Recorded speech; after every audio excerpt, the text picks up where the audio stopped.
paradise, where over a third of the state remains wild today, and every corner is full of surprises. Goa's forests evolved through the seasons. Insects and crocodiles flourish in the monsoon, butterflies in the months after the rains subside, and in the winter, the jungle transforms into a haven for birds. Oh, there's a female right next to him. Oh my God, is that 8 otters? That's one of my favorite things about these forests. There are still so many secrets out there. Watch postcards from Goa on National Geographic. Can the US launch a bombing campaign against Iran? The Philippines vessel suffered structural damage. The saga of child sexual abuse is the United States China's debt trap strategy. Truth is stranger than fiction. But sometimes hard to uncover.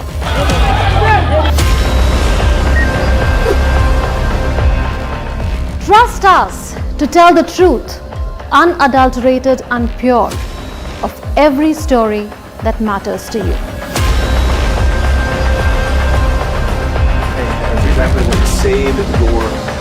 You read between the lines, cut the clutter, and connect the dots to get you the full picture.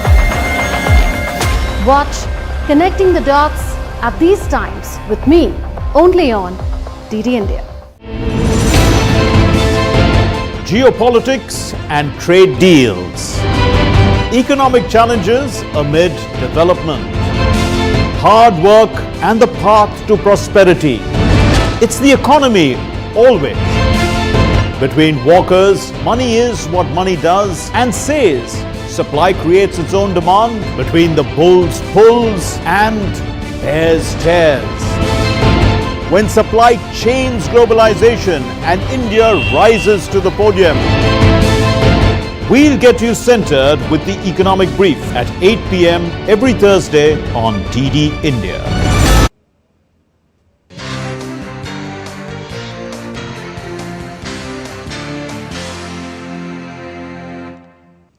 Hello and welcome. Namaste from New Delhi. I'm Gautam Roy. This is Express News, the show where we bring you the nation and the world's top 100 developments in less than 30 minutes. Here goes. India's External Affairs Minister Dr. S. Jaishankar and Russia's first Deputy Prime Minister Denis Manturov attended the India-Russia Business Forum in Moscow. Minister Jaishankar appreciated the assessments and report of various sectoral leaders regarding the deeper potential of the economic ties between the two countries. He reiterated that an enduring strategic partnership must have a strong and sustainable economic component. The minister called on businesses of both sides to do more trade, contemplate more investments and joint ventures, and open new frontiers of economic cooperation. Earlier, Dr. Jaishankar addressed the 26th session of the India-Russia Intergovernmental Commission on Trade, Economic, Scientific, Technical and Cultural Cooperation in Moscow. He stressed that India-Russia bilateral trade has grown rapidly over the last 4 years, however, highlighted the major trade imbalance that has accompanied this growth.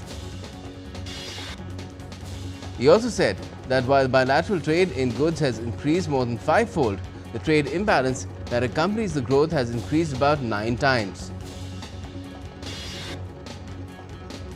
India and the Eurasian Economic Union on Wednesday signed the terms of reference in Moscow to launch negotiations on a free trade agreement. Both sides noted the growing trade turnover between India and the EAEU, which stood at $69 billion in 2024, registering a 7% increase over 2023. The External Affairs Minister also delivered an opening remarks at a meeting with his Russian counterpart Sergei Lavrov of Russia in Moscow on Thursday. He said the shared goal is to maximize complementarity of India-Russia ties amid shifting economic and trade landscape. India has condemned Nepal's remarks on the resumption of trade between India and China via Lipudek Pass, saying that such claims are unjustified and not based on historical facts and evidence. Amid continued protests by the opposition, the monsoon session of the Lok Sabha, or the lower house of Indian Parliament, adjourned sine die. The government put through key legislations including the Indian Institutes of Management Bill, the Indian Ports Bill, the Merchant Shipping Bill and the much debated Promotion and Regulation of Online Gaming Bill, among others. In the Rajya Sabha, Home Minister Amit Shah tabled a bill related to amendment in Article 130 of the Constitution in the House and proposed to refer it to the Joint Committee of Parliament. Later, Rajya Sabha was also adjourned sine die. The upper house also passed the Promotion of Regulation of Online Gaming Bill 2025. The bill was moved by Union Minister Ashwini Vaishnav for consideration and passing in the House. Union Minister Dr. Jitendra Singh highlighted India's benchmarks in the space sector. He also said that the space component is going to be a great value addition to economic goals. The opposition's vice presidential candidate, Justice retired B. Doordarshan Reddy, has filed his nomination papers on Thursday. The Ministry of Coal will launch the 13th round of commercial coal mine auctions on Thursday in New Delhi. Now, this move is to ramp up coal production and ensure sufficient supply of the dry fuel to meet the growing energy needs of the country. India's Finance Minister Nirmala Sitharaman on Thursday chaired a meeting of the Consultative Committee at New Parliament House in New Delhi.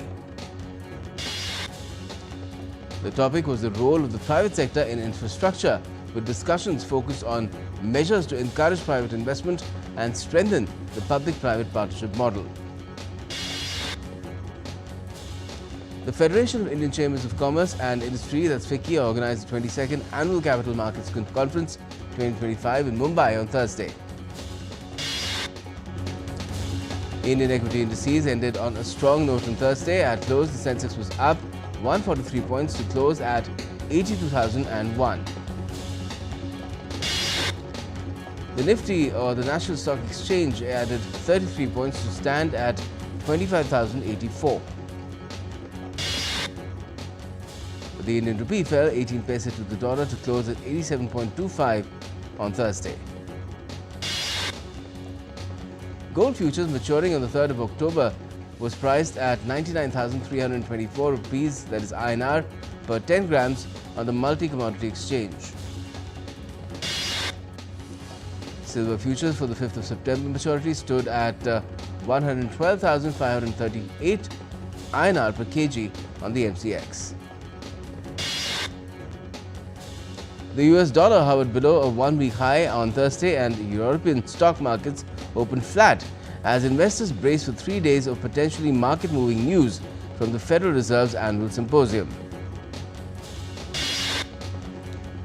Oil prices rose on Thursday. Brent crude futures was closed at a 2-week high and was up 0.7% at $67 a barrel, and US West Texas Intermediate crude futures rose 0.8% to $63 a barrel. At its annual Made by Google event, tech giant Alphabet's Google introduced a fresh lineup of Pixel smartphones and gadgets, intensifying its efforts to embed artificial intelligence across a wide ecosystem of products. The event, held in New York, showcased a wide range of Pixel 10 smartphone and Watch series, and also introduced Pixel Snap compatible accessories including chargers, cases and stands. US President Donald Trump on Wednesday called on Federal Reserve Governor Lisa Cook to resign, intensifying his efforts to gain influence over the central bank. President Volodymyr Zelensky on Thursday has asked Donald Trump to pressure Hungary into unblocking Ukraine's stalled negotiations with the European Union. Zelensky said Kyiv expected a strong reaction from Washington if Russian President Vladimir Putin refuses a bilateral meeting. A fire broke out at an industrial site in Novoshakhtinsk, southern Russia, after a drone strike, said the acting governor of Rostov, as Ukraine intensified attacks on Russian energy infrastructure. Taiwan's government plans to increase its 2026 defense budget to more than 3% of the GDP as it's planning to invest billions in new equipment to better face down China. Uganda has agreed to temporarily receive migrants who do not qualify to stay in the US, according to Uganda's Foreign Affairs Secretary Vincent Begire's statement on X. Explosions were heard over Gaza on Thursday, a day after Israel launched the initial stages of its operation to take over Gaza City. Israel has called up tens of thousands of army reservists and now controls about 75% of Gaza as it presses forward with plans to seize its largest urban center. UN Secretary General Antonio Guterres has urged for an immediate ceasefire after Israel approved a plan to take over Gaza City, calling new settlements an existential threat to a Palestinian state. Israel is reviving plans to build on the 12 square kilometer E1 area east of Jerusalem, a project stalled for years due to international opposition. Tensions between the US and Venezuela are rising as US is deploying 3 warships off the coast of Venezuela as part of anti-drug trafficking operations. Venezuelan President Nicolas Maduro has denounced the US naval deployment as a threat to regional peace and a breach of international law. ASEAN observers inspected a temple on Cambodia's northern border with Thailand to assess the stability of a ceasefire between the two nations. Thailand's suspended Prime Minister Paetongtarn Shinawatra appeared in court on Thursday to testify in a case seeking her removal over her handling of a border dispute with Cambodia. Australian Defence Minister Richard Marles met his Malaysian counterpart Mohammed Khaled Nordin in Kuala Lumpur on Thursday to strengthen defence ties. Former Colombian President Alvaro Uribe made his first public appearance after a Bogota court overturned his house arrest in a bribery and abuse of process case. Protests broke out in Buenos Aires as Argentina's lower house of Congress voted to overturn President Javier Milei's veto of a law increasing disability allowances. The overturned veto reinstates a law passed in July to improve healthcare and pension support for people with disabilities in Argentina. Brazilian police have called for former President Jair Bolsonaro and his son Eduardo to be charged with obstruction of justice for interfering in a coup-related trial. Chair of the Gates Foundation, Bill Gates, met Japanese Prime Minister Shigeru Ishiba on Thursday to discuss global health initiatives and innovations in Japan. And we're now taking a short break. We'll be back with more here on Express News in just a bit. Stay tuned.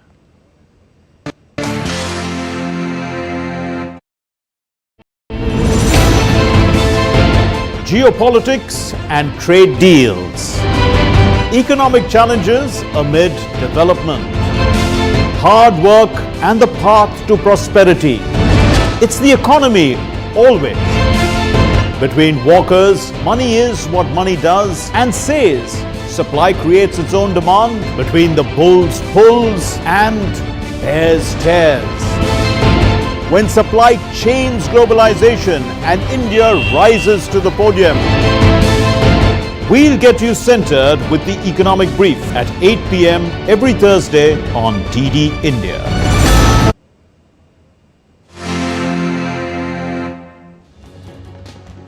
Welcome back. You're watching Express News on DD India. I'm Gautam Roy.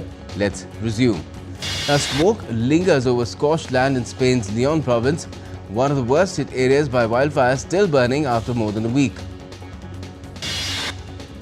High winds have hindered containment efforts in Spain, where nearly 400,000 hectares have been scorched, setting a new national record.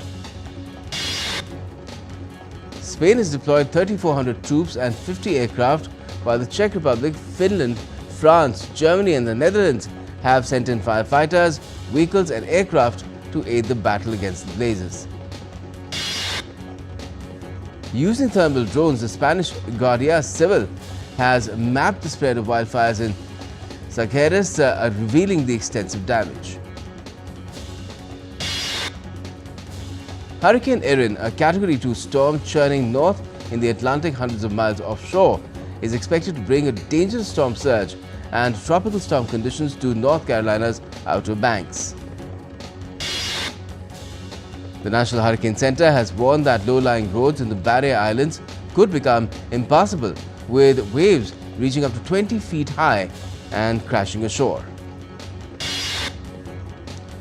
A 4.5 magnitude earthquake struck Myanmar on Thursday, said the National Center of Seismology. The tremors took place at a depth of 10 kilometers. No immediate damage or injuries have been reported.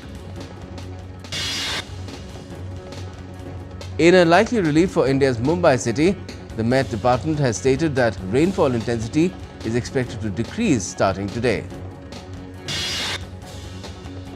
The IMD has forecast light to moderate rainfall with thunderstorms and lightning over Jammu and Kashmir, Ladakh, Uttarakhand and Rajasthan for the next 7 days. The province of Punjab is facing a flood-like situation due to persistent heavy rainfall which has disrupted daily life and transportation across the entire state. The IMD has also forecast light to moderate rainfall with thunderstorms and lightning across the northeastern states over the next 3 days. And the Met Department has issued a red alert forecasting extremely heavy rainfall in parts of Gujarat on Thursday. Heavy isolated rainfall has been forecast for coastal Telangana and Andhra Pradesh along with northern interior Karnataka till the 26th of August. The monsoon is likely to remain active over the South Peninsula and adjoining central India for the next 3 to 4 days.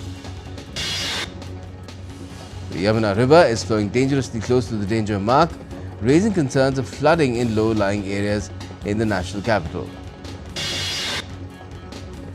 Zimbabwe's Wild is Life Sanctuary near Harare is raising orphan elephant calves rescued from poaching. They will be reintroduced into the wild after a certain age. McDonald's Japan has cancelled a promotion based on the classic One Piece manga series after a similar Pokemon-themed campaign sparked a frenzy and uproar about uneaten food being discarded. A battery-powered electric train has set a new world record for the longest journey on a single charge, travelling 200 miles between Reading, London and Oxford. Sweden's landmark Kiruna Church has arrived at its new location in Kiruna's brand new city centre.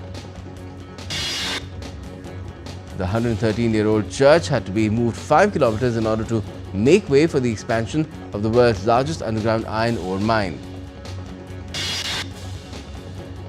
Rio de Janeiro's historic Santa Teresa neighborhood has burst into color as over 50 artists turn its walls into canvases during the second edition of the Urban Art Festival. Experts at the Indira Gandhi National Center for Arts carefully pieced together rare historical documents and artifacts to rescue irreplaceable fragments that provide a unique window into New Delhi's post maps and photographs. German company Wolfgang has embarked on the refurbishment of electric car batteries to support the country's energy transition, which is still dependent on coal and gas. The 25th edition of Lakme Fashion Week, in partnership with the Fashion Design Council of India, will return to New Delhi from the 8th to the 12th of October this year. Ethel Caterham, the world's oldest living person, celebrated her 116th birthday with a family in Surrey, England. Caterham earned her title as the world's oldest living person in May 2025. Popular Bollywood singer Lucky Ali has announced his upcoming India tour concert. The tour will be held under the banner of Re-Sound by Jet Alive. American actress Carrie Coon will feature in a 1996 play Bud, written by her husband Tracy Letts. The play will follow a surprise and intense romance between a lonely waitress and a mysterious drifter. The Last Samurai and Blood Diamond famed filmmaker Ed Zwick will direct a book adaptation of The Creed of Violence. The trailer of highly anticipated fourth season of the morning show is out. The series will be starring actor Jennifer Aniston and Reese Witherspoon. Netflix has announced season 5 of the hit series Emily in Paris, which will be premiering on the 18th of December. The trailer for Raj Kundra and Geeta Basra's upcoming Punjabi film Meher has released. It's a love drama and it's directed by and written by Rakesh Mehta. Hindi cinema actress Kajol's supernatural thriller Ma will premiere on Netflix this Friday, bringing the spooking drama to a wider audience. Nobody 2, an American action thriller film, is set to hit theatres this Friday. The Better Call Saul star Bob Odenkirk is playing the lead. Bollywood actress Nora Fatehi is to make her Tamil cinema debut with fourth installment of the popular horror comedy franchise Kanchana. Netflix has finally unveiled the much-awaited preview of Aryan Khan's directorial debut show. Actors Lakshya and Bobby Deol will take the lead. Sports now, Olympian Anantajit Singh Neruka won India's first gold medal in the skeet event at the Asian Shooting Championship in Kazakhstan. Saurabh Chaudhary and Suruchi Singh won the bronze medal in the 10-meter air pistol mixed team event there. Tapasya Gehlawat claimed India's first gold medal at the Under-20 World Wrestling Championships in Bulgaria. World champion D. Gukesh is held to a draw by Samuel Savian of the United States in the third round of the Sinkfield Cup. And his Indian counterpart Ramesh Babu Pragnananda shared a lead with Fabiana Caruana of the United States and Yvonne Aronian after 2 draws in 2 days. Reigning javelin throw world champion Neeraj Chopra has opted to skip the Brussels Diamond League in Belgium on Friday. The first ever Kero India Water Sports Festival kicks off in Kashmir's crown jewel, the Dal Lake, on Thursday. Sara Errani and Andrea Vavasori retained their US Open mixed doubles title, beating Iga Swiatek and Casper Ruud 6-3, 5-7, 10-6 in the final in New York. Luis Suarez scored a penalty in each half to give Inter Miami a 2-1 victory over Tigres UANL in the Leagues Cup quarter-final after Lionel Messi was ruled out. Fluminense goalkeeper Fabio overtook Englishman Peter Shilton's long-standing record for the most competitive appearances in men's soccer. Hockey India has announced the 20-member women's team for the upcoming Asia Cup, scheduled to be held in China from the 5th to the 14th of next month. South African off-spinner Prennelan Subarayan was ruled out of the second one-day international against Australia after being reported for a suspected bowling action. England confirmed the dates for a white ball tour to Sri Lanka in January and February next year that will serve as part of their preparations for the 2026 T20 World Cup. Algerian boxer Olympia champion Imane Khelif denied claims made by her former manager that she was putting her career on hold. And Malaysia on Thursday ruled out Formula 1 returning to the country in the near future, citing costs and an already packed racing calendar. And that's all we have for now in Express News, but all the latest continues right here on DD India. Stay with us.